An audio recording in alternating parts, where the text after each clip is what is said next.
Phase equilibrium के अंतर्गत और यूटेक्टिक सिस्टम्स के अंतर्गत अब जो हम सिस्टम पढ़ने वाले हैं वो है lead silver system. Lead silver system कुछ कुछ ठीक उसी तरीके से है जैसे बिस्मिथ कैडमियम का सिस्टम था।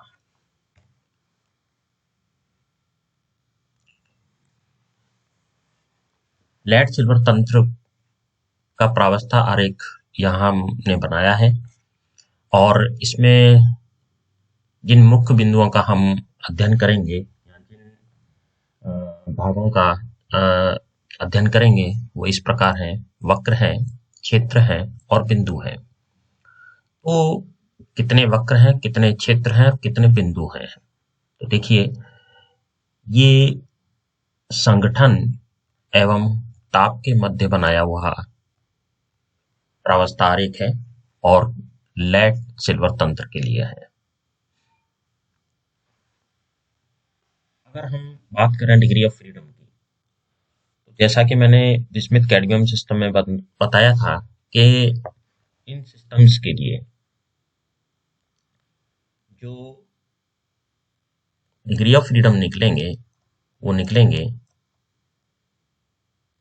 3।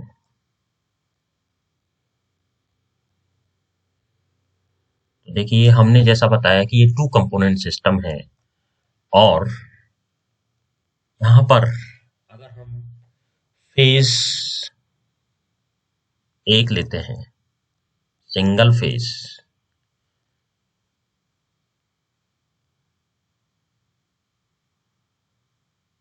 तो देखिए यहाँ पर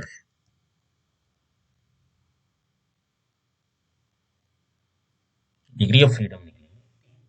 अर्थात इसका ये मतलब है कि इस तंत्र को परिभाषित करने के लिए हमें 3 वेरिएबल्स की जरूरत पड़ेगी: ताप, दाब और संगठन।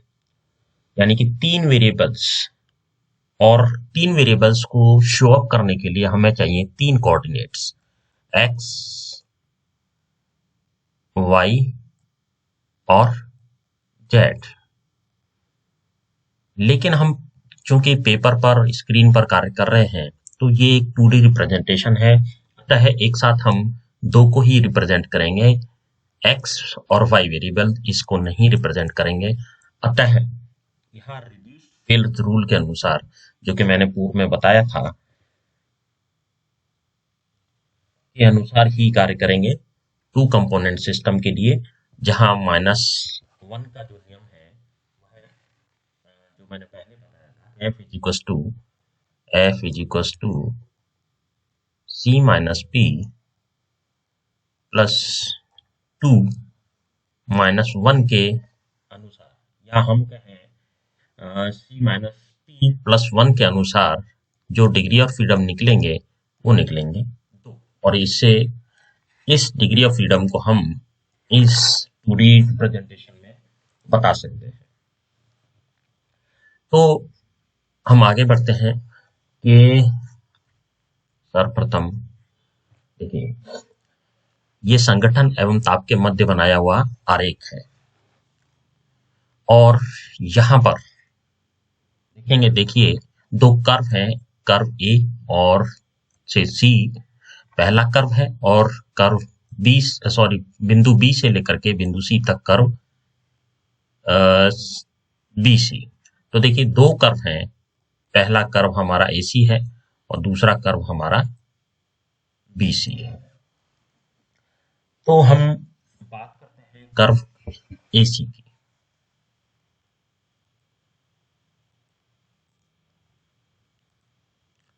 जब हम बात करेंगे एसी की, तो देखिए कि यहां हमारे इस बिंदु पर,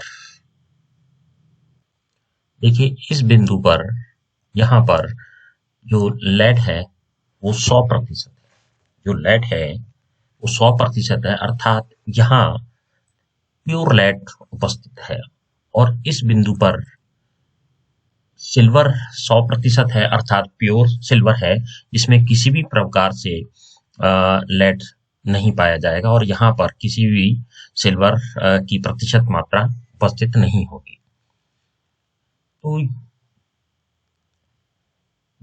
प्योर लेड और तापक्रम 327 डिग्री सेंटीग्रेड। ये वो तापक्रम है जिस पर या ये कहें ये तापक्रम लेड के लिए फ्रीजिंग पॉइंट है। लेड के लिए फ्रीजिंग पॉइंट है। फ्रीजिंग पॉइंट लेड के लिए फ्रीजिंग पॉइंट है।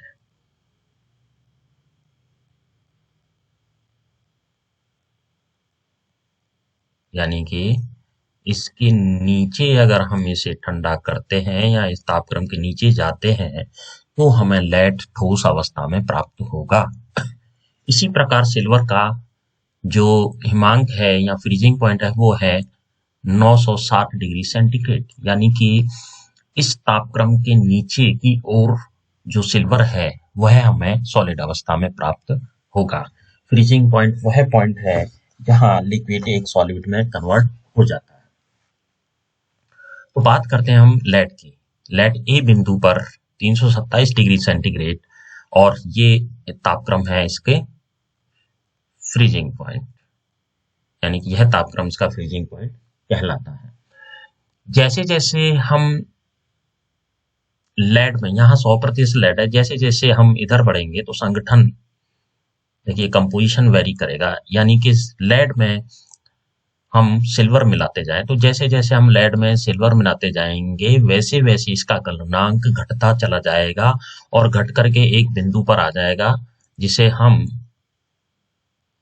सी बिंदु कहते हैं। देखिए इस बिंदु पर सी बिंदु पर आ जाएगा और इस बिंदु पर तापक्रम है 303 डिग्री सेंटीग्रेड। लेकिन इसके नीचे यह सॉलिड अवस्था में ही पाया जाएगा। अर्थात इसमें सिल्वर अगर हम सिल्वर मिलाते जाते हैं तो भी यह गलनांक कम नहीं होता है। तो ये मिनिमम फ्रीजिंग पॉइंट आ गया।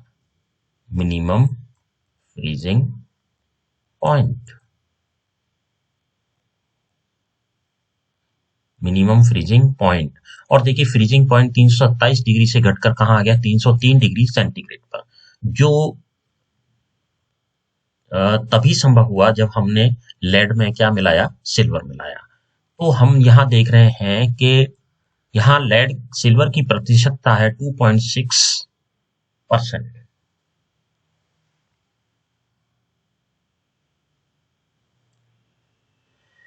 ठीक है, देखिए तो ये जो वक्र है जहां लेड यहां गल रहा गलनांक था, अब देखिए इसके ऊपर क्या था, द्रव अवस्था में होगा और इसके नीचे क्या होगा, ठोस अवस्था में होगा।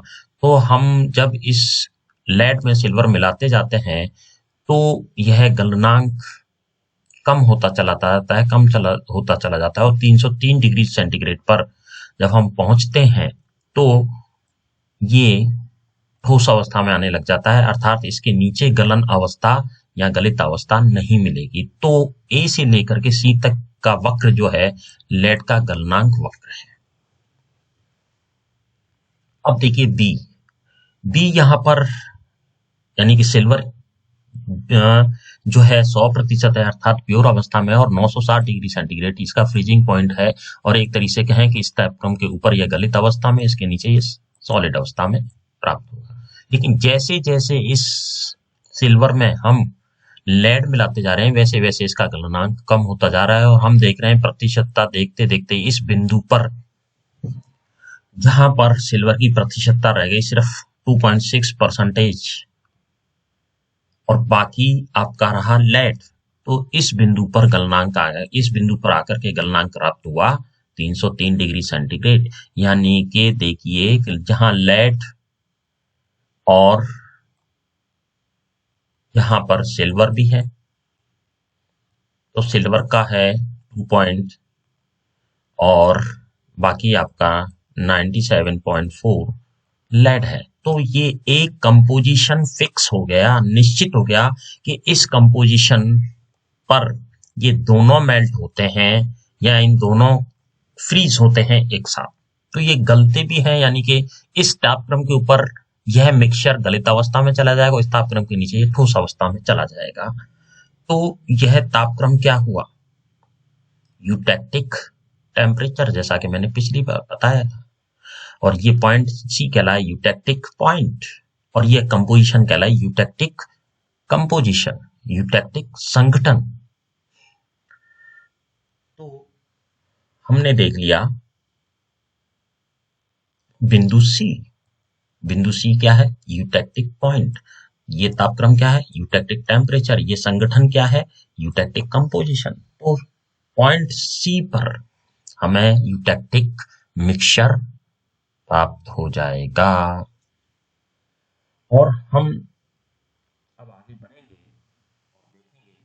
बात करते हैं यहीं इस बिंदु के डिग्री ऑफ फ्रीडम की। तो हमें पता है कि यहाँ डिग्री ऑफ फ्रीडम जो है 0 होगा। ये जो साम्य अवस्था में है सभी, यहाँ डिग्री ऑफ फ्रीडम 0 है, अर्थात यह है नॉन वेरिएंट है। यहाँ सिस्टम हमारा जो है नॉन वेरिएंट हो जाएगा, अचर हो जाएगा, किसी भी चर से परिभाषित नहीं होगा, नॉन वेरिएंट और अचर हो जाएगा। अगर हम डिग्री ऑफ फ्रीडम की बात करें तो क्या मिला हमें? यहाँ 0, यानी कि यहाँ इस बिंदु पर, यूटेक्टिक बिंदु पर तंत्र जो है हमारा नॉन वेरिएंट हो जाता है। क्यों? क्योंकि यहाँ पर हमें 3 फेज होंगे और हमारा 2 कंपोनेंट सिस्टम है। अगर हम बात करते हैं कंपोनेंट की, तो हमने क्या लिया? 2 कंपोनेंट सिस्टम था। फेज कितने हैं हमारे? फेज है यहाँ पर 3, ठोस, फ्लैट, ठोस, सिल्वर और यूटेक्टिक मिक्सचर। चलिए अब आगे बढ़ते हैं हम एरियाज की तरफ। देखिए एरिया की जब हम बात करेंगे, तो एरिया की जब बात करें तो देखिए हमें क्षेत्र प्राप्त होता है DAC, DAC, D-BC और DAC व देखिए 2 क्षेत्र DAC और D-BC, D-BC।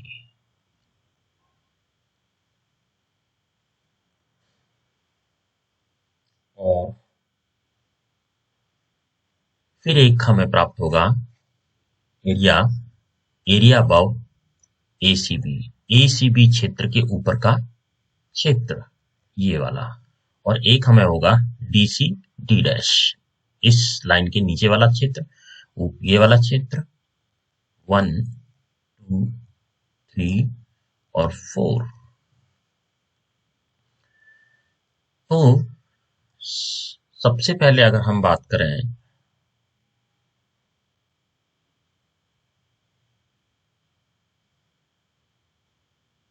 तो बात करते हैं,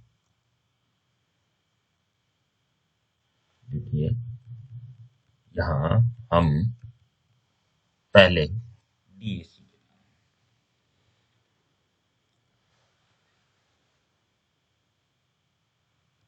ये जो क्षेत्र है DAC में देखिए सॉलिड, लेड और लिक्विड है, ये दोनों साम्य में है।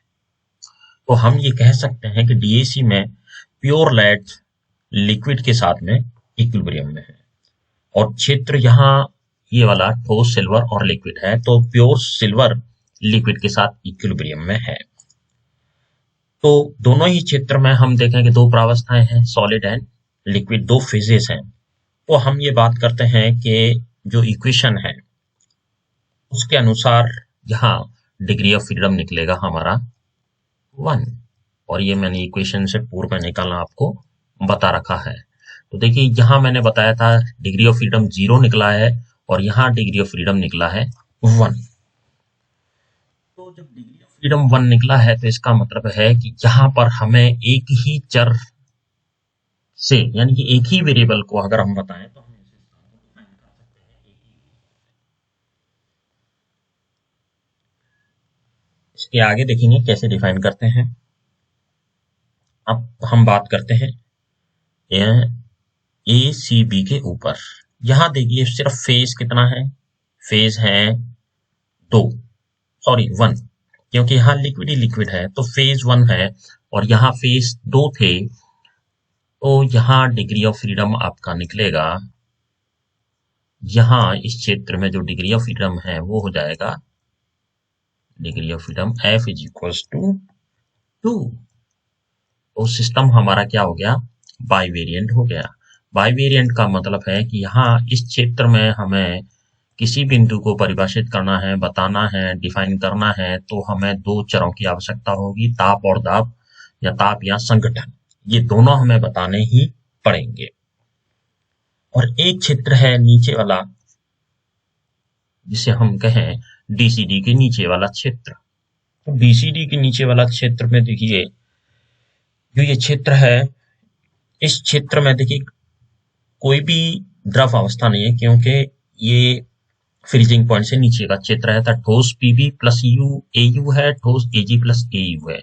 और ये जो एयू है ये यूटेक्टिक है, यूटेक्टिक में है क्या, ठोस पीबी और ठोस सिल्वरी तो है। तो हम बात करते हैं दो फेज की, और जब दो फेज आएंगे तो सिस्टम हमारा, जैसे कि यहाँ मोनोवेरिएंट था, तो यहाँ भी क्या हो गया, F is equal to 1, F is equal to 1, monovariant. तो देखिए हमने यहाँ देख लिया कि सिस्टम कहाँ कि जो हमने तीनों चीज देखी, कंपोनेंट हमें पता है, फेज हमने अलग अलग क्षेत्रों में देख लिए, और डिग्री ऑफ फ्रीडम जो एरिया जो अलग अलग हैं उनमें हमने देख लिया कि 0 भी है, 1 भी है और 2 भी है, जो कि निर्भर करता है इसके फेज पर। तो ये जो सिस्टम था, ये सिस्टम था आपका सारा का सारा lead silver system, lead silver तंत्र।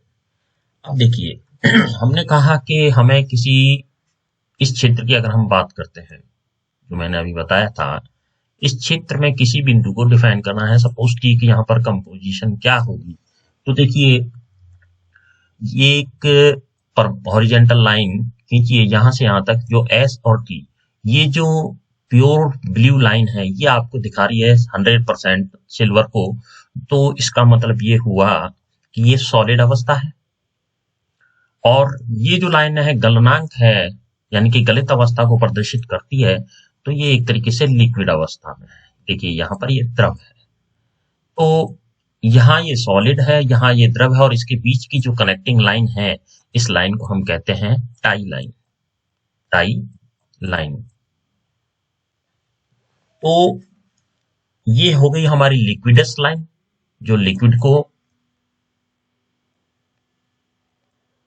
रिप्रेजेंट कर रही है, लिक्विडस लाइन। और ये लाइन हो गई हमारी सॉलिडस, सॉलिडस जो सॉलिड, और इन दोनों लाइंस को जोड़ने वाली क्या हो गई, टाई लाइन। अब इस टाई लाइन में एक परपेंडिकुलर डाला जाए तो देखिए यहाँ आर बिंदु पर आएगा, और आर बिंदु पर हमें कंपोजिशन पता है कि कितनी कंपोजिशन यहाँ है।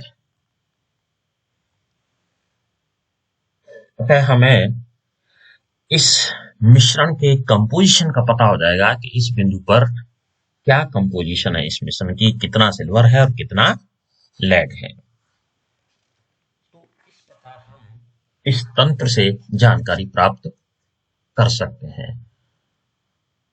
अब एक बात आती है डीसल्वराइजेशन ऑफ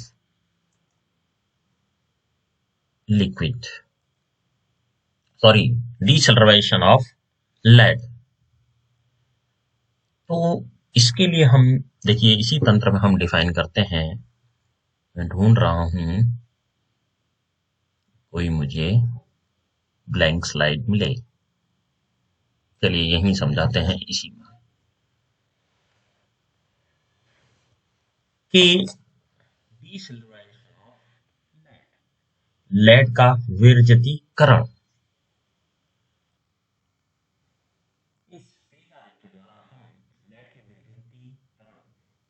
पार्किंसंस प्रक्रम को समझा सकते हैं। अगर हम बात करते हैं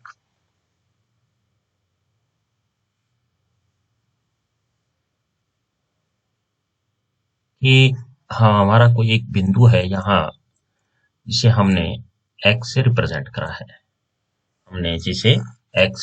करा है, और फिर इसके बाद में यहाँ हम इसे y से रिप्रेजेंट कर रहे हैं और इसके नीचे z से रिप्रेजेंट कर रहे हैं। तो कोई बिंदु x है, अगर हम इसको कूल करें, यानी कि यहाँ जो सिस्टम है देखिए गलित अवस्था में है, और हम इसको क्या करते हैं, ठंडा करेंगे तो ये देखिए इस कंपोजिशन पे आकर के यहाँ आएगा। ठीक है, और जो कूलिंग पॉइंट है अब वो x से बिंदु तक पहुंच गया है, x बिंदु से y तक पहुंच गया है। देखिए यहाँ आ गया है। इस पर जैसे ही ये y पर पहुंचेगा तो यहाँ हमें प्राप्त होगा, देखिए ये कहाँ पहुंच गया है, AC वक्र पर पहुंच गया है। और इस वक्र में जो लेड है वो सॉलिडिफाई होना पड़ेगा। देखिए ये द्रव है, ये द्रव अवस्था में एक निश्चित संगठन है और इसमें से हमें लेड अलग करना है। तो यहाँ जैसे ही आएगा तो लेड सॉलिडिफाई होगा, स्टार्ट हो जाएगा यहाँ से सॉलिडिफिकेशन ऑफ लेड। तो यहाँ से सॉलिडिफिकेशन हुआ तो इस जो लिक्विड मिक्सचर था उसमें से जो लेड है सॉलिड होकर के सेपरेट होना स्टार्ट हो गया। अब जैसे ही यहाँ इस बिंदु पर जो सॉलिड लेड है वो तो अलग होना हो गया, लेकिन जो लिक्विड है उसमें क्या रह गया, सिल्वर। और जैसे ही बिंदु सी तक पहुंचेंगे, देखिए यहाँ द्रव में सिल्वर की प्रतिशत मात्रा कितनी रह जाती है, 2.6। तो इस प्रकार में हम जो है प्योर लेड को सेपरेट कर लेते हैं और शेष द्रव में सिल्वर की मात्रा जो बचती है वो बचती है 2.6%। तो ये जो प्रोसेस है ये कहलाता है डीसिल्वराइजेशन ऑफ लेड का विरजतीकरण। तो ये था आपका लेड सिल्वर सिस्टम। आगे बढ़ेंगे हम दूसरे सिस्टम्स। Thank you.